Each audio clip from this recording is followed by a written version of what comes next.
ਚੰਡੀਗੜ੍ਹ ਦੇ 44C sector ਦੇ ਵਿੱਚ ਇੱਕ ਪ੍ਰਾਈਵੇਟ ਸਕੂਲ ਵੱਲੋਂ ਫੀਸ ਵਸੂਲਣ ਨੂੰ ਲੈ ਕੇ ਜਿਹੜਾ ਹੁਣ ਬੱਚੇ ਦੇ ਇੱਥੇ ਜਿਹੜੇ ਪੇਰੈਂਟਸ ਹੈਗੇ ਆ ਉਹਨਾਂ ਵੱਲੋਂ ਹੰਗਾਮਾ ਕੀਤਾ ਗਿਆ ਸਕੂਲ ਦੇ ਬਾਹਰ। ਔਰ ਅਧਿਆਪਕਾਂ ਦੇ ਪ੍ਰਤੀ ਜਿਹੜੇ ਬੱਚਿਆਂ ਦੇ ਮਾਪਿਓ ਹੈਗੇ ਉਹਨਾਂ ਦਾ ਰੋਸ ਹੈ ਕਿ ਨਾ ਤਾਂ ਆਨਲਾਈਨ ਕਲਾਸਿਸ ਲੱਗੀਆਂ ਨਾ ਹੀ ਪੜ੍ਹਾਈ ਕੀਤੀ ਗਈ, ਪਰ ਫਿਰ ਵੀ ਜਿਹੜਾ ਸਕੂਲ ਮੈਨੇਜਮੈਂਟ ਵੱਲੋਂ ਵੱਡੀ ਫੀਸ ਕੀਤੀ ਗਈ। 10% ਜਿਹੜਾ ਫੀਸ ਦੇ ਵਿੱਚ ਜਿਹੜਾ ਵਾਧਾ ਕਰ ਦਿੱਤਾ ਗਿਆ। ਆਨਲਾਈਨ ਫੀਸ ਦੇ ਨਾਂ ਤੇ ਕੰਪਿਊਟਰ ਫੀਸ ਲਈ ਜਾ ਰਹੀ ਹੈ। ਫਿਰ ਇਸ ਤੋਂ ਇਲਾਵਾ ਹੋਰ ਵੀ ਇਲਜ਼ਾਮ ਲਗਾ ਰਹੇ ਨੇ। ਤਾਂ ਤੁਸੀਂ ਇੱਕ ਵਾਰ ਤਸਵੀਰਾਂ ਦੇਖ ਸਕਦੇ ਹੋ। ਇਹ 44C ਦੇ ਇੱਕ ਜਿਹੜਾ ਪ੍ਰਾਈਵੇਟ ਸਕੂਲ ਹੈਗਾ ਉਸ ਦੇ ਬਾਹਰ ਦੀਆਂ ਤਸਵੀਰਾਂ। ਔਰ ਇਹ ਸਾਰੇ ਪੇਰੈਂਟਸ ਹੈਗੇ ਆ ਜਿਹੜੇ ਬੱਚੇ ਇੱਥੇ ਪੜ੍ਹਦੇ ਆ ਉਹਨਾਂ ਦੇ ਮਾਤਾ ਪਿਤਾ ਹੈਗੇ ਆ, ਰੋਸ ਜ਼ਾਹਰ ਕਰ ਰਹੇ ਆ, ਪ੍ਰੋਟੈਸਟ ਕਰ ਰਹੇ ਆ ਸਕੂਲ ਮੈਨੇਜਮੈਂਟ ਦੇ ਖਿਲਾਫ। ਤਾਂ ਤੁਸੀਂ ਤਸਵੀਰਾਂ ਦੇਖ ਸਕਦੇ ਹੋ ਕਿ ਕਿਵੇਂ ਆਕਰੋਸ਼ ਦੇ ਵਿੱਚ ਹੈ ਪੂਰੇ। ਔਰ ਇਹ ਲਗਾਤਾਰ ਵਧਦਾ ਜਾ ਰਿਹਾ ਕਿਉਂਕਿ ਲੋਕਡਾਊਨ ਦੇ ਦੌਰਾਨ ਇਹਨਾਂ ਦਾ ਇਲਜ਼ਾਮ ਹੈ, ਇਹਨਾਂ ਦੇ ਕਹਿਣ ਦੇ ਮੁਤਾਬਕ, ਕਿ ਨਾ ਤਾਂ ਇੱਥੇ ਪੜ੍ਹਾਈ ਹੋਈ ਹੈ, ਆਨਲਾਈਨ ਕਲਾਸਾਂ ਲੱਗੀਆਂ, ਤੇ ਨਾ ਹੀ ਇੱਥੇ ਕੋਈ ਬੱਚਿਆਂ ਦੀ ਸਟੱਡੀ ਹੋਈ ਹੈ ਇਹਨਾਂ ਦੇ ਕਹਿਣ ਦੇ ਮੁਤਾਬਕ। ਤੇ ਉਸ ਤੋਂ ਬਾਅਦ ਹੀ ਇਹਨਾਂ ਨੇ ਜਿਹੜਾ ਮੈਨੇਜਮੈਂਟ ਨੇ ਫੀਸਾਂ ਜਾਰੀ ਕਰ ਦਿੱਤੀਆਂ। ਫੀਸਾਂ ਦੇ ਵਿੱਚ 8% ਵਾਧਾ ਕੀਤਾ ਗਿਆ ਪਿਛਲੇ ਸਾਲ ਨਾਲੋਂ। ਗੱਲਬਾਤ ਕਰਦੇ ਹਾਂ। ਸਰ ਕੀ ਨਾਮ ਹੈ ਜੀ? ਆਸ਼ੀਸ਼ ਬੰਸਲ ਜੀ। ਤੁਹਾਡੇ ਬੱਚੇ ਇੱਥੇ ਪੜ੍ਹਦੇ ਜੀ? ਜੀ ਮੋਹਾਲੀ ਬ੍ਰਾਂਚ 'ਚ ਹੈ ਜੀ। ਅੱਛਾ, ਕਿਹੜੀ ਕਲਾਸ? 4th ਕਲਾਸ 'ਚ ਹੈ ਜੀ। ਲੋਕਡਾਊਨ ਦੇ ਦੌਰਾਨ ਕੀ ਹੋਇਆ, ਕਲਾਸਾਂ ਲੱਗਦੀਆਂ ਸੀ? ਸਰ ਲੋਕਡਾਊਨ ਦੇ ਦੌਰਾਨ ਇੱਕ ਵੀ ਆਨਲਾਈਨ ਕਲਾਸ ਨਹੀਂ ਲੱਗੀ। ਸਿਰਫ ਇਹਨਾਂ ਨੇ ਵਰਕਸ਼ੀਟਾਂ ਭੇਜੀਆਂ, ਜਿਹੜੀਆਂ ਕਿ ਵਰਕਸ਼ੀਟਾਂ ਇੱਕ ਫੋਟੋ ਕਲਿੱਕ ਕਰਕੇ ਭੇਜਤੀ ਕਿ ਉਹਨਾਂ ਨਾਲ ਬੱਚਾ ਕੀ ਪੜ੍ਹੇਗਾ ਤੇ ਕੀ ਸਮਝੇਗਾ। ਤੇ ਸਾਨੂੰ ਇਹ ਪ੍ਰੋਬਲਮ ਹੈ ਕਿ ਸਾਡੇ ਕੋਲ ਇੱਕ ਲੈਪਟਾਪ ਹੈ, ਜੇ ਬੱਚੇ ਸਾਡੇ 2 ਹੈ ਤਾਂ ਅਸੀਂ ਕਿਵੇਂ ਪੜਾਵਾਂਗੇ ਉਹਨਾਂ ਨੂੰ। ਤੇ ਸਾਡੇ ਲਈ ਇਹੀ ਪ੍ਰੋਬਲਮ ਹੈਗੀ। ਹੁਣ ਉਹ ਫੀਸਾਂ ਮੰਗ ਰਹੇ ਨੇ ਅਪ੍ਰੈਲ ਮਈ ਜੂਨ ਦੀ 3 ਮਹੀਨੇ, ਜਦ ਕਿ ਕੋਈ ਕਲਾਸ ਨਹੀਂ ਲੱਗੀ, ਕੋਈ ਕੁਝ ਨਹੀਂ ਲੱਗਿਆ। ਕੰਪਿਊਟਰ ਨਹੀਂ ਯੂਜ਼ ਕੀਤਾ, ਕੰਪਿਊਟਰ ਫੀਸ ਪਾਈ ਹੋਈ ਹੈ ਇਹਨਾਂ ਨੇ। ਪਰ ਸਰ ਮੇਨ ਇਸ਼ੂ ਇਹ ਵੀ ਹੈ ਨਾ ਜੀ। ਅਵਤਾਰ ਸਿੰਘ ਸਰ, ਤੁਹਾਡੇ ਇੱਥੇ ਬੱਚੇ ਮੇਰਾ 5th ਕਲਾਸ 'ਚ ਬੱਚਾ ਜੀ ਇੱਥੇ। ਹੁਣ ਕੀ ਕਹਿਣਾ ਸਰ ਮੇਨ ਗੱਲ ਇਹ ਹੈ ਜੀ, ਚਲੋ ਠੀਕ ਹੈ, ਇਹਨਾਂ ਨੇ ਜਿਹੜੀ ਅਸਾਈਨਮੈਂਟਸ ਨੇ ਉਹ ਜਾ ਕੇ ਆਪਣੀ ਸਾਈਟ ਤੇ ਪਾ ਦੀਆਂ ਨੇ।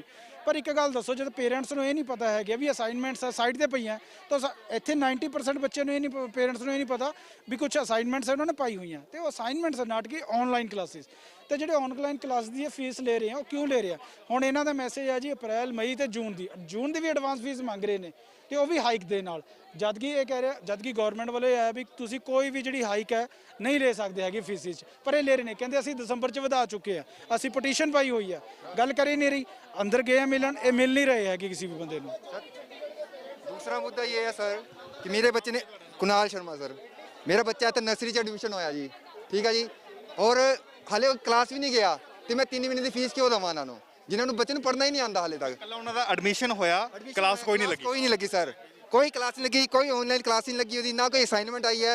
ਅਸੀਂ ਉਹਨੂੰ ਪੈਨਸਿਲ ਕਿੰਦਾ ਫੜਨੀ ਸਿਖਾਈਏ, ਕੀ ਕੁछ ਅਸੀਂ सिखाइए, सारा कुछ हम सिखाइए।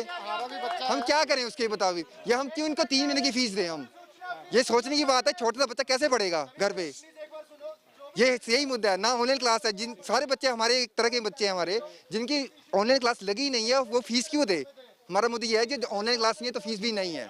ਤੇ ਇੱਕ ਸਰ ਦੂਜੀ ਗੱਲ ਇਹ ਹੈ ਜੀ, ਜਿਹੜਾ ਗਵਰਨਮੈਂਟ ਨੇ ਇੱਕ ਗੱਲ ਕਹੀ ਹੈ ਵੀ ਜਿਹੜੀ ਤੁਸੀਂ ਆਪਣੀ ਬੁੱਕਸ ਦੀ ਡਿਟੇਲ ਹੈ ਉਹ ਹੈਗੀ ਹੈ ਆਪਣੀ ਸਾਈਟ ਤੇ ਪਾਓ, ਵੀ ਤੁਸੀਂ ਜਾ ਕੇ ਕਿੱਥੇ ਤੋਂ ਵੀ ਪੇਰੈਂਟਸ ਆ ਜਿਹੜੀ ਆਪਣੀ ਬੁੱਕਸ ਲੈ ਸਕਦੇ ਆ।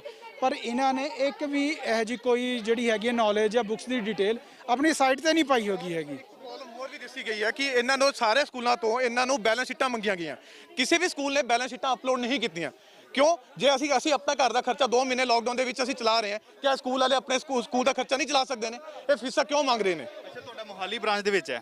ਮੋਹਾਲੀ ਦੇ ਅੰਦਰ ਮਤਲਬ ਪੰਜਾਬ ਸਰਕਾਰ ਦੇ ਅੰਦਰ ਸਕੂਲ ਆਂਦਾ, CBSE ਬੋਰਡ ਹੈ ਜੀ? ਨਹੀਂ, ਸਾਡਾ ICC ਬੋਰਡ ਹੈ ਸਰ। ਸਾਰੇ 3 ਬ੍ਰਾਂਚਾਂ ਇਹਨਾਂ ਦੀ, ਚੰਡੀਗੜ੍ਹ ਹੈਗੀ ਹੈ, ਮੋਹਾਲੀ ਹੈ, ਜ਼ੀਰਕਪੁਰ ਹੈਗੀ, ਪੰਚਕੂਲਾ। ਤੁਹਾਡੇ ਬੱਚੇ? हाँ जी, मेरे बच्चे पढ़ रहे हैं थे।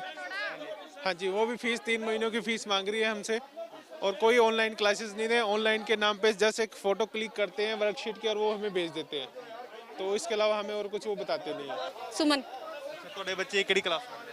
मेरे बच्चे 8th 9th और एक 4th।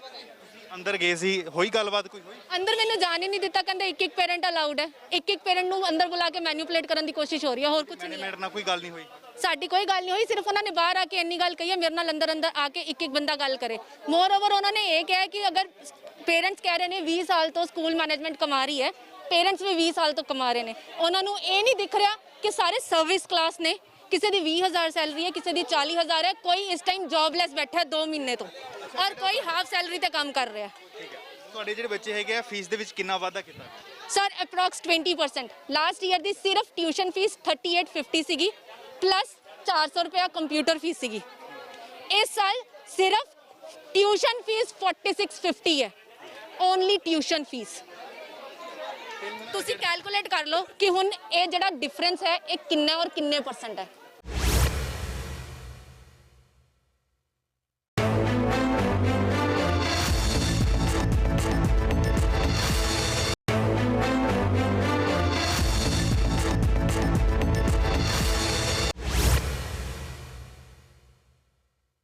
ਤੁਸੀਂ ਦੱਸੋ ਵੀ ਤੁਹਾਡੀ ਇਹਨਾਂ ਦੇ ਨਾਲ ਕੋਈ ਗੱਲਬਾਤ ਹੋਈ ਜਾਂ ਕੁਝ? नहीं हुई, कोई बात नहीं, कोई आ ही नहीं रहा प्रिंसिपल का कोई बंदा स्कूल का। ਤੁਸੀਂ ਇਹਨਾਂ ਨੂੰ ਆਬਜੈਕਸ਼ਨ ਕੀਤਾ ਸੀ ਜਦੋਂ ਇਹਨਾਂ ਨੇ ਕਿਹਾ ਲਿਸਟ ਭੇਜਤੀ, ਫੀਸ ਭੇਜਤੀ? लिस्ट तो आती नहीं, नंबर आता नहीं, कुछ नहीं आता।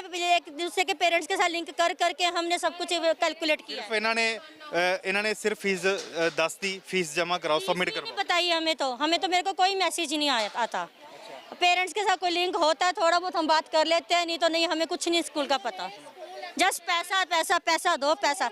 आपसे बातें करने का तभी फायदा अगर इनको बाहर आप निकालो। इतने मीडिया घूम रहे मैनेजमेंट से बात करनी। हाँ, सोनिया ਕਿਵੇਂ ਜੀ ਹੁਣ ਤੁਸੀਂ ਦੇਖ ਰਹੇ ਹੋ ਫੀਸਾਂ ਵਧਾ ਦਿੱਤੀਆਂ ਗਈਆਂ, ਕਿਵੇਂ ਦਾ ਹੈਗਾ ਹੁਣ ਪ੍ਰੋਟੈਸਟ ਤੁਸੀਂ ਕਰ ਰਹੇ ਹੋ? बिल्कुल भी फेयर नहीं है फीस बढ़ाना, और हमें इस टाइम मैनेजमेंट से बात करनी है और हमने कुछ नहीं कहना है। पहले मैनेजमेंट बाहर आए, पेरेंट्स से बात करें, उसके बाद हम आगे। ਪੁਲਿਸ ਵੀ ਇੱਥੇ ਹੈਗੀ ਹੈ, ਤੁਹਾਨੂੰ ਕੋਈ ਆਸ਼ਵਾਸਨ ਦਿੱਤਾ ਉਹਨਾਂ ਨੇ ਵੀ ਅਸੀਂ ਗੱਲਬਾਤ ਕਰਾਣੇ ਜਾ? नहीं नहीं, पुलिस वाले सिर्फ सोशल डिस्टेंस बनाओ और कुछ नहीं है ना। उनका मैनेजमेंट से कोई बात करा ना कुछ नहीं। वो सिर्फ उनका हमारे ऊपर डंडा है, सिर्फ पेरेंट्स के ऊपर डंडा है। स्टाफ से जाके उन्होंने कुछ नहीं बोला है कि मैनेजमेंट से। ਟੀਚਰ ਵਗੈਰਾ ਕੋਈ ਆਇਆ ਜਿਹੜੇ ਪੜ੍ਹਾਉਂਦੇ ਆ ਬੱਚਿਆਂ ਨੂੰ? स्कूल को रिप्रेजेंट करने के लिए बाहर तक नहीं आया। ਨਹੀਂ, ਪੁਲਿਸ ਵਾਲੇ ਕਰ ਰਹੇ ਨੇ, ਕਾਰਪੋਰੇਟ ਥੋੜਾ ਬਹੁਤ ਕਰ ਰਹੇ ਨੇ। ਉਹ ਕਹਿ ਰਹੇ ਨੇ ਕਿ ਇੱਕ ਇੱਕ ਅੰਦਰ ਜਾਓ, ਜਿਹੜੀ ਉਹਨਾਂ ਨੂੰ ਅੰਦਰੋਂ ਇਨਸਟਰਕਸ਼ਨ ਮਿਲੀ ਹੈ। ਇਹ ਨਹੀਂ ਕਿ ਉਹ ਨਹੀਂ ਜਾਣ ਦੇ ਰਹੇ, ਲੇਕਿਨ ਜੋ ਉਹਨਾਂ ਨੂੰ ਅੰਦਰੋਂ ਕਿਹਾ ਗਿਆ ਕਿ ਇੱਕ ਪੇਰੈਂਟ ਅਲਾਉਡ ਹੈ, ਉਹ ਸਿਰਫ ਓਨਾ ਹੀ ਕਰ ਰਹੇ ਨੇ। ਅੱਛਾ, ਤੁਸੀਂ ਜਾਣ ਦੀ ਕੋਸ਼ਿਸ਼ ਕੀਤੀ, ਫਿਰ ਅੰਦਰ ਤੁਹਾਨੂੰ ਮਿਲੇ ਨਹੀਂ ਜਿਹੜੇ ਹੈਗੇ ਇੱਥੇ ਮੈਨੇਜਮੈਂਟ? ਨਹੀਂ, ਆਲਰੇਡੀ 2 ਪੇਰੈਂਟਸ ਚਲੇ ਗਏ ਸੀਗੇ, ਮੈਨੂੰ ਇਹਨਾਂ ਨੇ ਬਾਹਰ ਰੋਕਤਾ ਤੇ ਉਹਨਾਂ ਚੋਂ ਵੀ ਇੱਕ ਪੇਰੈਂਟ ਨੂੰ ਇਹਨਾਂ ਨੇ ਵਾਪਸ ਭੇਜਤਾ ਕਿ ਤੁਸੀਂ ਜਾਓ, ਅਸੀਂ ਇੱਕ ਇੱਕ ਬੰਦੇ ਨਾਲ ਗੱਲ ਕਰਾਂਗੇ। ਇੱਕ ਬੰਦੇ ਨਾਲ ਅੰਦਰ 4 ਮੈਨੇਜਮੈਂਟ ਦੇ ਕੰਸਰਨ ਪਰਸਨ ਬੈਠੇ ਆ ਗੱਲ ਕਰਨ ਵਾਸਤੇ। ਕਿਉਂ? 1 to 1 ਗੱਲ ਕਰਨ। ਅਗਰ 1 to 1 ਕਰਨ ਦਾ ਉਹਨਾਂ ਦਾ ਇੰਨਾ ਸ਼ੌਂਕ ਹੈ, ਨਹੀਂ ਤਾਂ ਬਾਹਰ ਆ ਕੇ ਸਾਰਿਆਂ ਨਾਲ ਇੱਥੇ ਖੜੇ ਹੋ ਕੇ ਗੱਲ। ਤੁਹਾਡਾ ਕਹਿੰਦਾ ਇਹ ਮਤਲਬ ਵੀ ਇੱਕ ਬੰਦੇ ਦੀ ਆਵਾਜ਼ ਨੂੰ ਦਬ ਸਕਦੇ ਆ? ਸਰ ਆਬਵੀਅਸ ਹੈ, ਤੁਸੀਂ ਆਪ ਗੱਲ ਸੁਣੋ ਕਿ ਅਗਰ ਇੱਕ ਬੰਦੇ ਨਾਲ 4 ਬੰਦੇ ਤਰਕਬਾਜ਼ੀ ਕਰਨ ਬਹਿ ਜਾਣ, ਕਿਹਦਾ ਪਲੜਾ ਭਾਰੀ ਹੈ? 4 ਬੰਦਿਆਂ ਦਾ ਹੋਏਗਾ ਜਾਂ ਇੱਕ ਬੰਦੇ ਦਾ ਹੋਏਗਾ? ਤੁਸੀਂ ਆਪੇ ਸਮਝਦਾਰ ਹੋ, ਤੁਸੀਂ ਜਰਨਲਿਸਟ ਹੋ, ਤੁਸੀਂ ਮੀਡੀਆ 'ਚ ਹੋ, ਤੁਸੀਂ ਦੇਸ਼ ਦੁਨੀਆ 'ਚ ਘੁੰਮ ਕੇ ਸਾਰੇ ਟੌਪਿਕਸ ਕਵਰ ਕਰ ਰਹੇ ਹੋ। ਤੁਹਾਨੂੰ ਵੀ ਪਤਾ ਹੈ ਮੈਨੀਪੂਲੇਟ ਕਰਨਾ ਇੱਕ ਬੰਦੇ ਨੂੰ ਕਿੰਨਾ ਆਸਾਨ ਹੈ। ਇਹ ਨਹੀਂ ਹੈ ਕਿ ਅੰਦਰ ਜਗ੍ਹਾ ਨਹੀਂ ਹੈ, ਅੰਦਰ ਜਗ੍ਹਾ ਬਹੁਤ ਹੈ। ਲੇਕਿਨ ਜਦ ਪੇਰੈਂਟਸ ਸਾਰੇ ਇੱਥੇ ਸੋਸ਼ਲ ਡਿਸਟੈਂਸਿੰਗ ਮੇਨਟੇਨ ਕਰਕੇ ਖੜੇ ਨੇ, ਅਗਲੇ ਕਹਿ ਰਹੇ ਨੇ ਇਕੱਠੇ ਆ ਕੇ ਗੱਲ ਕਰੋ, ਕਿਉਂ ਨਹੀਂ ਇੱਥੇ ਖੜੇ ਹੋ ਕੇ ਗੱਲ ਕਰ ਰਹੇ? ਕਰਨ ਇੱਥੇ ਆ ਕੇ ਗੱਲ। एक बार में वो सारे पेरेंट्स से बात कर सकते हैं ना। ਠੀਕ ਹੈ, ਬਿਲਕੁਲ। ਬੱਚੇ ਜਿਹੜੇ ਇੱਥੇ ਮਾਪੇ ਹੈਗੇ ਆ, ਉਹਨਾਂ ਦਾ ਇਲਜ਼ਾਮ ਇਹੀ ਹੈ ਕਿ ਫੀਸ ਦੇ ਵਿੱਚ ਵਾਧਾ ਕਰ ਦਿੱਤਾ ਗਿਆ।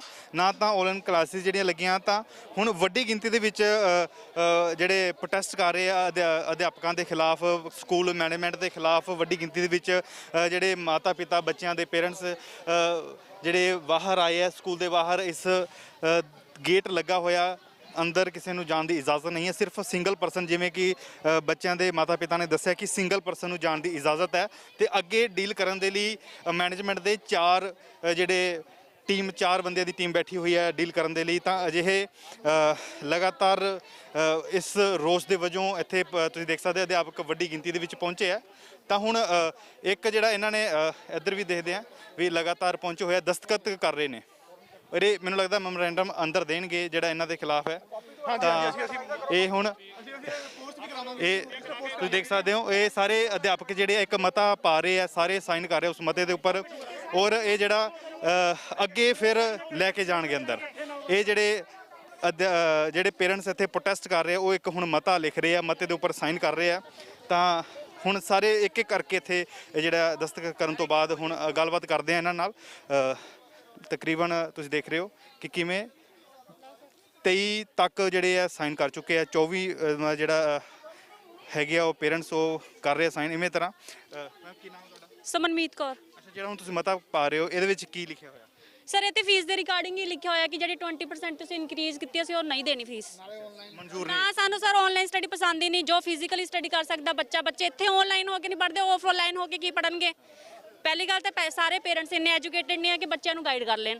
ਜਾਂ ਆਨਲਾਈਨ ਸਟੱਡੀ ਉਹ ਬੱਚਾ ਕਰ ਸਕਦਾ ਜੋ ਵੱਡੇ ਬੱਚੇ ਖੁਦ ਹੀ ਸ਼ਾਰਪ ਹੈ। ਅੱਛਾ, ਇੱਕ ਆਨਲਾਈਨ ਸਿਸਟਮ ਦਾ ਮੈਂ ਦੱਸਦਾ ਤੁਹਾਨੂੰ ਵੀ ਪੰਜਾਬ ਦੇ ਵਿੱਚ ਇੱਕ ਸਕੂਲ ਹੈਗੇ, ਪੂਰੇ ਦੇਸ਼ ਦੇ ਵਿੱਚ ਚੱਲ ਰਹੀਆਂ ਕਲਾਸਿਸ ਆਨਲਾਈਨ ਚੱਲ ਰਹੀਆਂ ਬੱਚਿਆਂ ਨੂੰ, ਕਿਉਂਕਿ ਕਰੋਨਾ ਵਾਇਰਸ ਕਰਕੇ ਬੱਚੇ ਜਿਹੜੇ ਆ ਦੂਰੀ ਨਹੀਂ ਬਣਾ ਸਕਦੇ, ਸਮਾਜਿਕ ਦੂਰੀ, ਤਾਂ ਕਰਕੇ ਸਰਕਾਰਾਂ ਨੇ ਕਿਹਾ ਆਨਲਾਈਨ ਪੜ੍ਹਾਈ ਕੀਤੀ ਜਾਵੇ ਜਦੋਂ ਤੱਕ ਹੈਗਾ ਲੋਕਡਾਊਨ ਹੈਗਾ ਹੈ ਨਾ ਤਾਂ ਹੁਣ ਕੀ ਇੱਥੇ ਇਵੇਂ ਹੁੰਦਾ ਸੀ? ਬੱਚਿਆਂ ਦੀ ਆਨਲਾਈਨ ਕਲਾਸਾਂ ਲੱਗਦੀਆਂ ਸੀ, ਪੇਰੈਂਟਸ ਨੂੰ ਦੱਸਿਆ ਜਾਂਦਾ ਸੀ ਇਹ ਸਭ? ਸਰ ਨਹੀਂ, ਇੱਥੇ ਕੋਈ ਆਨਲਾਈਨ ਉਹ ਨਹੀਂ ਸੀ। ਇੱਥੇ ਅਸੀਂ ਬ੍ਰਾਂਚ 'ਚ ਗੱਲ ਕੀਤੀ ਸੀ, ਉਹ ਕਹਿੰਦੇ ਸਾਡੇ ਕੋਲ ਨਾ ਪਲਾਨ ਸੀਗਾ ਆਨਲਾਈਨ ਸਟੱਡੀ ਦਾ, ਨਾ ਅਸੀਂ ਕਦੀ ਕਰਵਾਈ ਹੈ, ਨਾ ਅਸੀਂ ਇਸ ਦੇ ਹੱਕ ਵਿੱਚ ਸੀ। ਸਰ ਉਹ ਨਹੀਂ ਚਾਹੁੰਦੇ, ਨਾ ਉਹਨਾਂ ਕੋਲ ਪ੍ਰੋਸੈਸ ਹੈ ਆਨਲਾਈਨ ਸਟੱਡੀ ਕਰਵਾਉਣ ਦਾ। ਸਰ ਜਿਹਦੇ ਕੋਲ ਦੋ ਬੱਚੇ ਆ, ਸੁਣੋ ਲੋਕਡਾਊਨ 'ਚ ਅਸੀਂ ਉਹਨਾਂ ਲਈ ਦੋ ਆਈਫੋਨ ਖਰੀਦੀਏ, ਇਹ ਖੁਦ ਹੀ ਸੈਸ਼ਨ ਸਟਾਰਟ ਹੋਣ ਤੋਂ ਪਹਿਲਾਂ ਕਹਿੰਦੇ ਆ ਕਿ ਆਪਣੇ ਬੱਚਿਆਂ ਨੂੰ ਫੋਨ ਨਹੀਂ ਅਲਾਉਡ ਕਰਨੇ। ਇਹ ਖੁਦ ਹੀ ਹੁਣ ਆਨਲਾਈਨ ਸਟੱਡੀ ਦੀ ਗੱਲ ਕਰ ਰਹੇ ਆ, ਕਿਉਂਕਿ ਇਸ ਲਈ ਉਸ ਦੇ ਹੱਕ ਵਿੱਚ ਹੈ ਹੀ ਨਹੀਂ ਸੀ ਪਹਿਲਾਂ ਵੀ, ਤੇ ਕਿੱਥੇ ਆਨਲਾਈਨ ਸਟੱਡੀ ਦੇਣਗੇ? ਇਹ ਫੀਸ ਕਿਉਂ ਮੰਗ ਰਹੇ ਆ ਫਿਰ ਇਹ? ਸਰ ਇਹਦੇ ਨਾਲ ਚੰਗਾ ਤਾਂ ਇਹ ਨਵੰਬਰ ਦਸੰਬਰ ਤੱਕ ਖੁਦ ਹੀ ਸਾਰੇ ਸਕੂਲ ਬੰਦ ਕਰ ਦੇਣ, ਜਨਵਰੀ ਵਿੱਚ ਸੈਸ਼ਨ ਸਟਾਰਟ ਖੁਦ ਕਰਨ, ਅਸੀਂ ਫੀਸ ਦੇਵਾਂਗੇ ਜਨਵਰੀ ਫਰਵਰੀ ਮਾਰਚ ਦੀ, ਜਨਵਰੀ ਵਿੱਚ ਸਟਾਰਟ ਕਰਕੇ ਇੱਕ ਟਰਮ ਖੁਦ ਪੜ੍ਹਾ ਦੇਣ, ਉਹਦੀ ਚਾਰਜ ਕਰਕੇ ਫਾਈਨਲ ਐਗਜ਼ਾਮ ਲੈ ਲੈਣ। ਸਰ ਅੱਖਾਂ ਵੀ ਖਰਾਬ ਹੋ ਰਹੀਆਂ, ਬਹੁਤ ਇਸ਼ੂ ਆ ਆਨਲਾਈਨ ਸਟੱਡੀ ਦੇ ਵੀ। ਇਹ ਆਨਲਾਈਨ ਸਟੱਡੀ ਤੇ ਫੀਸ ਮੰਗ ਰਹੇ ਆ, ਆਨਲਾਈਨ ਸਟੱਡੀ ਦੇ ਵੀ ਬਹੁਤ ਇਸ਼ੂ ਹੈ। ਅੱਛਾ, ਇਹਨਾਂ ਨੇ ਕੀ ਨਾਮ ਤੁਹਾਡਾ? ਅਨਿਲ ਪਵਾਰ। ਅੱਛਾ, ਇਹਨਾਂ ਨੇ ਵਾਕਈ ਆਨਲਾਈਨ ਸਟੱਡੀ ਨਹੀਂ ਕਰਵਾਈ ਜਿਹੜੇ 2 ਮਹੀਨੇ ਰਹੇ ਆ? ਮੈਂ ਦੱਸ ਦਾਂਗਾ ਕੀ ਹੈਗਾ। ਆਈ ਥਿੰਕ 7-10 ਡੇਜ਼ ਪਹਿਲੇ ਇਹਨਾਂ ਨੇ ਮੈਸੇਜ ਫਲੋਟ ਕਰਨੇ ਸ਼ੁਰੂ ਕੀਤੇ हैं ਕਿ ਤੁਹਾਡੀ ਅਪ੍ਰੈਲ ਮਈ ਤੇ ਜੂਨ ਇਹ 3 ਮਹੀਨੇ ਦੀ ਫੀਸ ਦਿਓ। ਠੀਕ ਹੈ ਜੀ, ਮੈਸੇਜ ਆਏ ਹੈਗੇ ਕਿ ਅਪ੍ਰੈਲ ਮਈ ਔਰ ਜੂਨ ਦੀ ਫੀਸ ਦਿਓ। ਜਿਹੜਾ ਇਹਨਾਂ ਨੇ ਇੱਕ ਪੋਰਟਲ ਕ੍ਰੀਏਟ ਕੀਤਾ ਹੈਗਾ ਜਿਸ 'ਤੇ ਸਿਰਫ ਟਿਊਸ਼ਨ ਫੀਸ ਦਿਖ ਰਹੀ ਹੈ, ਉਹਦੇ ਵਿੱਚ ਜੂਨ ਹਜੇ ਸਟਾਰਟ ਵੀ ਨਹੀਂ ਹੋਇਆ। ਇਹਨਾਂ ਨੇ ਐਡਵਾਂਸ 'ਚ ਜੂਨ ਦੀ ਫੀਸ ਵੀ ਪਾਤੀ ਹੈ, ਪਲੱਸ 20% ਇੰਕਰੀਜ਼ ਕੀਤੀ ਹੈ ਫੀਸ, ਪਲੱਸ ਉਹਦੇ ਵਿੱਚ ਕੰਪਿਊਟਰ ਦੇ ਚਾਰजेस ਵੀ ਲਗਾ ਰਹੇ ਨੇ। ਠੀਕ ਹੈ, ਸੋ ਸਾਡੀ ਸਿਰਫ ਇਹ ਰਿਕੁਐਸਟ ਹੈਗੀ ਹੈ ਕਿ most of the parents online study ਵਾਸਤੇ ਵੀ ਐਗਰੀ ਨਹੀਂ ਹੈ ਕਿਉਂਕਿ ਸਕਸੈਸ ਹੀ ਨਹੀਂ ਹੋ ਹਜੇ, ਟੀਚਰ ਦਾ ਕਮਿਊਨੀਕੇਟ ਹੀ ਨਹੀਂ ਹੈਗਾ। ਅਗਰ ਸਿਰਫ ਇੱਕ ਕੰਪਿਊਟਰ 'ਚ ਵੀਡੀਓ ਅਪਲੋਡ ਕਰਨਗੇ ਤੇ ਪੇਰੈਂਟਸ ਆਪਣੇ YouTube ਦਿਖਾ ਕੇ ਬੱਚਿਆਂ ਨੂੰ ਪੜ੍ਹਵਾ ਲੈਣਗੇ, ਜਾਂ ਬਾਇਜੂਸ ਹੈਗੇ, ਕਈ ਐਪਲੀਕੇਸ਼ਨ ਜਿਵੇਂ ਦੀ ਹੈਗੀ। ਅਗਰ ਇਸ ਟੀਚਰ ਦੀ ਅਸਿਸਟੈਂਟ ਨਾਲ ਦੇ ਨਾਲ ਦਿੰਦੇ ਆ, ਅਗਰ ਟੀਚਰ ਅਵੇਲੇਬਲ ਹੈਗਾ, ਆਪਾਂ ਬੁੱਕਸ 6-7 ਹਜ਼ਾਰ ਦੀ ਖਰੀਦ ਲਈ ਹੈ, ਅਗਰ ਕੋਈ ਚੈਪਟਰ ਪੜ੍ਹਨ ਨੂੰ ਕੋਈ ਦਿੱਕਤ ਆ ਰਹੀ ਹੈ, ਬੱਚਾ ਆਪਣੇ ਟੀਚਰ ਨੂੰ ਫੋਨ ਕਰੇ ਜਾਂ ਸਕੂਲ ਵਾਲੇ ਕੋਈ ਪੇਰੈਂਟਸ ਦਾ ਕਲਾਸ ਵਾਈਜ਼ ਇੱਕ ਗਰੁੱਪ ਬਣਾ ਦੇਣ, ਉਹਦੇ ਵਿੱਚ ਆਪਾਂ ਨੇ ਕੰਸਰਨ ਪਾਣ, ਟੀਚਰ ਉਸ 'ਤੇ ਜਵਾਬ ਦੇਣ, ਸੋ ਦੈਟ ਪੇਰੈਂਟਸ ਨੂੰ ਹੈਲਪ ਹੋਵੇ ਆਪਣੇ ਬੱਚਿਆਂ ਨੂੰ ਪੜ੍ਹਾਉਣ ਵਾਸਤੇ। ਫਸਟ ਚੀਜ਼। ਸੈਕੰਡ ਚੀਜ਼, ਮੋਸਟ ਆਫ ਦਾ ਪੇਰੈਂਟਸ, ਜ਼ਿਆਦਾ ਨਹੀਂ ਕਹੂੰਗਾ ਮੈਂ, 40% ਪੇਰੈਂਟਸ ਜਿਹੜੇ ਹੈਗੇ ਨੇ ਉਹ ਲੀਵ ਵਿਦਆਊਟ ਪੇ ਜਾ ਚੁੱਕੇ ਨੇ। ਉਹਨਾਂ ਨੂੰ ਵੀ ਆਪਣੇ ਪਿਛਲੇ 2 ਮਹੀਨੇ ਦੀ ਸੈਲਰੀ ਨਹੀਂ ਮਿਲੀ ਹੈ। ਮੇਰੀ ਖੁਦ ਦੀ ਸੈਲਰੀ ਜਿਹੜੀ ਹੈ ਉਹ 50% ਹੋ ਗਈ ਹੈਗੀ ਹੈ 23 ਮਾਰਚ ਤੋਂ। 23 ਮਾਰਚ ਤੋਂ ਮੇਰੇ ਆਫਿਸ ਨੇ 50% ਸੈਲਰੀ ਕਰਤੀ ਹੈਗੀ ਹੈ ਮੇਰੀ, ਤੇ ਮੇਰਾ ਆਫਿਸ ਦਾ 60% ਸਟਾਫ ਲੀਵ ਵਿਦਆਊਟ ਪੇ ਹੈਗਾ। ਤੇ ਐਵੇਂ ਦੀ ਸਿਚੁਏਸ਼ਨ 'ਚ ਸਾਡੀ ਸਿਰਫ ਮੰਗ ਇਹ ਹੈ, ਅਗਰ ਤੁਸੀਂ ਆਨਲਾਈਨ ਸਟਾਰਟ ਵੀ ਕਰਦੇ ਹੋ ਜੂਨ ਦੇ ਵਿੱਚ, ਤੇ ਅਸੀਂ ਰੈਡੀ ਹੈਗੇ ਜੂਨ ਦੀ ਸਿਰਫ ਟਿਊਸ਼ਨ ਫੀਸ ਦੇਣ ਵਾਸਤੇ, ਨੋਟ ਅ ਕੰਪਿਊਟਰ ਫੀਸ ਜਾਂ ਬੜੀ ਹੋਈ ਫੀਸ। ਅਸੀਂ ਸਿਰਫ ਜਿਹੜੀ ਜੈਨੂਇਨ ਫੀਸ ਹੈਗੀ ਵਿਦ ਦਾ ਟੀਚਰ ਅਸਿਸਟੈਂਟ ਸਾਨੂੰ ਅਗਰ ਪ੍ਰੋਵਾਈਡ ਕਰਨਗੇ, ਬੱਚਿਆਂ ਨੂੰ ਅਵੇਲੇਬਿਲਿਟੀ ਹੋਏਗੀ ਟੀਚਰ ਦੀ, ਤਾਂ ਅਸੀਂ ਫੀਸ ਦੇਣ ਨੂੰ ਰੈਡੀ ਹੈਗੇ, ਉਹ ਵੀ ਜੂਨ ਦੀ ਜਦੋਂ ਤੋਂ स्टार्ट होएगा, नॉट फॉर अप्रैल और मई। हाँ जी, की नाम? सर मैं कृष्ण हूँ जी, मेरे बच्चे पढ़ते हैं सर यहाँ पे। मैं ये कहना चाहता हूँ कि देखिए ये जो ऑनलाइन स्टडी मटेरियल भेज रहे हैं हमारे बच्चों को, जिनके पेरेंट्स अनएजुकेटेड हैं, पढ़े लिखे नहीं हैं, जिन पेरेंट्स के पास अच्छी तरह यूट्यूब या इंटरनेट कनेक्शंस नहीं है, वो कैसे पढ़ाएंगे अपने बच्चों को? सिर्फ एक आप इंटरनेट में आपने अपनी साइट पे उनको होमवर्क डाल दिया और बच्चों ने कर लिया, हाउ इज़ इट पॉसिबल? कैसे कर सकता है बच्चा? और जिनके पास कहते हैं आप प्रिंट निकालो, मतलब स्कूल की फ़ीस भी दो, घर पे बच्चे के लिए PC रखो, प्रिंटर रखो, सारी चीज़ें रखो, उसके बाद उसको प्रिंट निकालो और पढ़ाओ। चलो जिनके पेरेंट्स थोड़े बहुत पढ़े लिखे हैं वो पढ़ा देंगे, जिनके तो बिल्कुल अनएजुकेटेड है वो कैसे पढ़ाएंगे? कैसे पढ़ेगा बच्चा? किस चीज़ की फीस कैसे पढ़ेगा? बच्चे की फीस मांग रहे हैं, अभी तक बच्चे को ये नहीं पता कि मैं कौन सी 6th क्लास में गया हूँ, कौन सा सेक्शन है, मेरा क्लास टीचर कौन है, ये सब्जेक्ट का टीचर कौन है, कुछ नहीं पता। सिर्फ इन्हें पैसे लेने से मतलब है, बस। ठीक है जी। ਤਾਂ ਇਸ ਤਰ੍ਹਾਂ ਹੁਣ ਪੁਲਿਸ ਮੁਲਾਜ਼ਮ ਆਏ ਆ ਜਿਹੜੇ, ਤਾਂ ਹੁਣ ਇਹਨਾਂ ਦੇ ਮੈਨੇਜਮੈਂਟ ਦੇ ਨਾਲ ਗੱਲਬਾਤ ਕਰਨ ਦੀ, ਟਾਈ ਅਪ ਕਰਨ ਦੀ ਕੋਸ਼ਿਸ਼ ਕਰਨਗੇ ਕਿ ਇੱਕ ਜਿਹੜਾ ਵਿਚਲਾ ਰਸਤਾ ਕੱਢਿਆ ਜਾਵੇ, ਗੱਲਬਾਤ ਦੇ ਥਰੂ ਜਿਹੜਾ ਇਹ ਮਾਮਲਾ ਸੁਲਝ ਸਕੇ। ਤਾਂ ਇਹ ਤਸਵੀਰਾਂ ਆ ਇੱਥੇ ਸਕੂਲ ਦੇ, ਜਿਹੜਾ 44C ਦੇ ਵਿੱਚ ਇੱਕ ਪ੍ਰਾਈਵੇਟ ਸਕੂਲ ਹੈ, ਉਸ ਦੇ ਬਾਹਰ ਜਿਹੜਾ ਰੋਸ ਪ੍ਰਦਰਸ਼ਨ ਕਰ ਰਹੇ ਸੀ। ਤਾਂ ਹੁਣ ਪੁਲਿਸ ਮੁਲਾਜ਼ਮ ਦੀ ਟੀਮ ਜਿਹੜੀ ਹੈ ਮੈਨੇਜਮੈਂਟ, ਸਕੂਲ ਮੈਨੇਜਮੈਂਟ ਦੇ ਨਾਲ ਗੱਲਬਾਤ ਕਰ ਰਹੀ ਹੈ, ਤੇ ਗੱਲਬਾਤ ਕਰਨ ਤੋਂ ਬਾਅਦ ਇੱਕ ਵਿਚਲਾ ਰਸਤਾ ਵਿਚੋਲਗੀ ਜਿਹੜੀ ਅਪਣਾਉਣਗੇ ਔਰ ਕੋਸ਼ਿਸ਼ ਕਰਨਗੇ ਕਿ ਇਹ ਜਿਹੜਾ ਲਗਾਤਾਰ ਜਿਹੜਾ ਹੰਗਾਮਾ ਹੋ ਰਿਹਾ ਇਸ ਨੂੰ ਠੱਲ ਪਾ ਸਕੇ ਔਰ ਸ਼ਾਂਤ ਕੀਤਾ ਜਾ ਸਕੇ। ਤਾਂ ਇਹ ਤਸਵੀਰਾਂ ਆ 44C ਦੇ ਇੱਕ ਪ੍ਰਾਈਵੇਟ ਸਕੂਲ ਦੀਆਂ, ਜਿੱਥੇ ਪ੍ਰੋਟੈਸਟ ਕੀਤਾ ਜਾ ਰਿਹਾ ਅਧਿਆਪਕਾਂ ਦੇ ਖਿਲਾਫ, ਸਕੂਲ ਮੈਨੇਜਮੈਂਟ ਦੇ ਖਿਲਾਫ ਕਿ ਬੱਚਿਆਂ ਦੀ ਨਾ ਤਾਂ ਸਕੂਲ ਵੱਲੋਂ ਆਨਲਾਈਨ ਕਲਾਸਿਸ ਲਗਾਈਆਂ ਗਈਆਂ ਤੇ ਨਾ ਹੀ ਸਟੱਡੀ ਹੋਈ ਹੈ, ਨਾ ਹੀ ਬੱਚੇ ਸਕੂਲ ਗਏ ਹੈ ਤੇ ਜੂਨ ਮਹੀਨੇ ਤੱਕ ਦੀ ਜਿਹੜੀ ਫੀਸ ਵਸੂਲ ਰਹੇ ਆ ਇਹ ਸਰਾਸਰ ਗਲਤ ਹੈ। ਇਸ ਦੇ ਵਿਰੋਧ ਦੇ ਵਿੱਚ ਇਹ ਪ੍ਰੋਟੈਸਟ ਕਰ ਰਿਹਾ।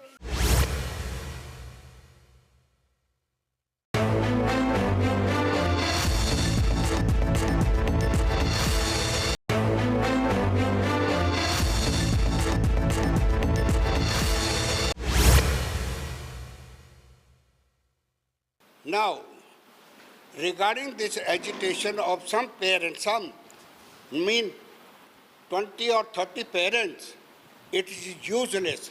They are ignorant of law. They do not know what are their responsibilities.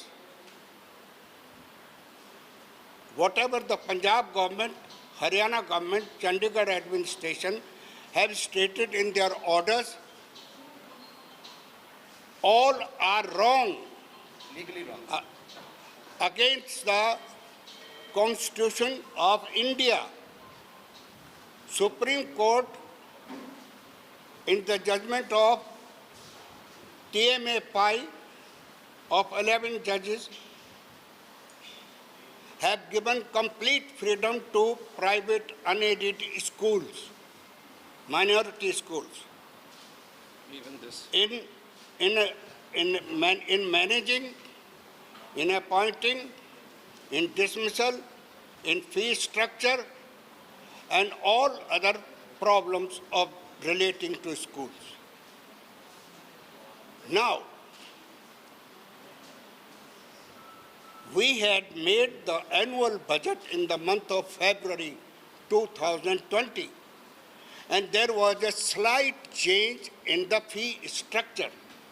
Slight change in the fee structure. And that was informed all the parents by notification in the month of early March.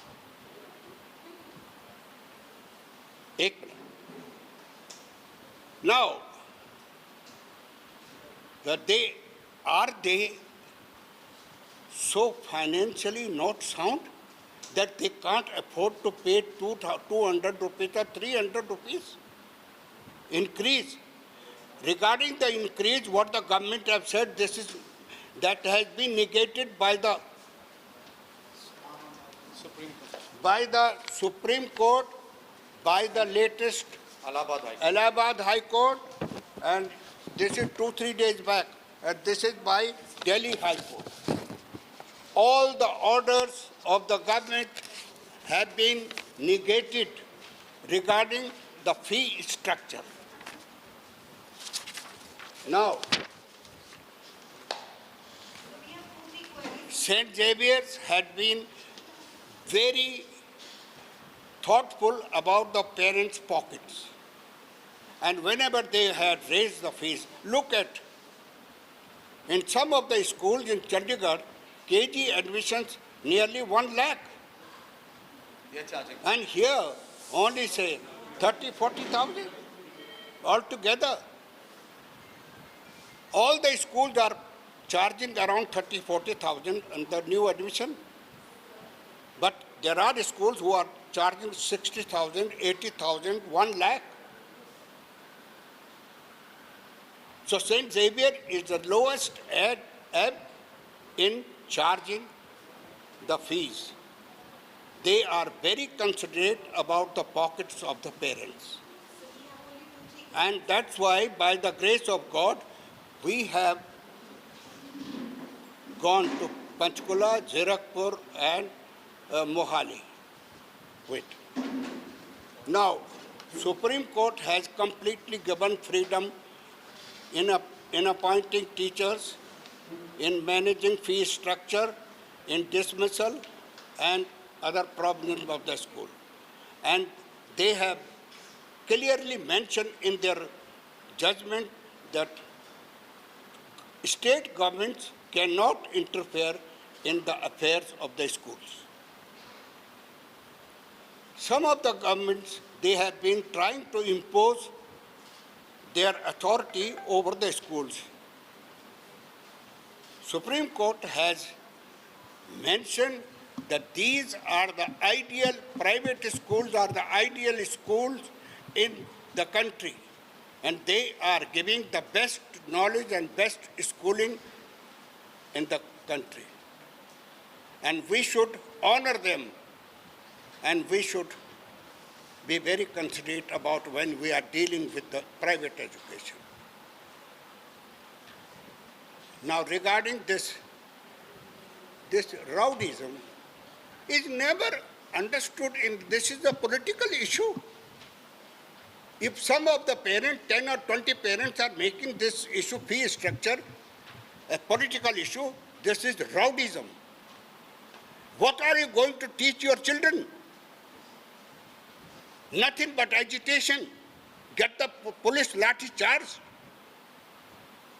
We are teaching here in the school St. Xavier's, do not raise your hand. Leave aside fighting. It's completely banned. Do not raise your hand. That means this is the land of the gurus. This is the land of the saints and sons, Mahatmas. And if some parents, what do you learn in the temples, in the churches, in the mosques, in the agitation? Government has raised prices in petrol, diesel, liquor. Have you agitated? Have you agitated? Nobody is talking about it. No. That is what I say. What I say, you find the schools, peaceful people living there, go and agitate, and they cannot, whatever they have written, they cannot do anything wrong now. Whatever you have to, it is our duty to impart the education. Teach your children. Your duty is to teach your children. Get your children educated.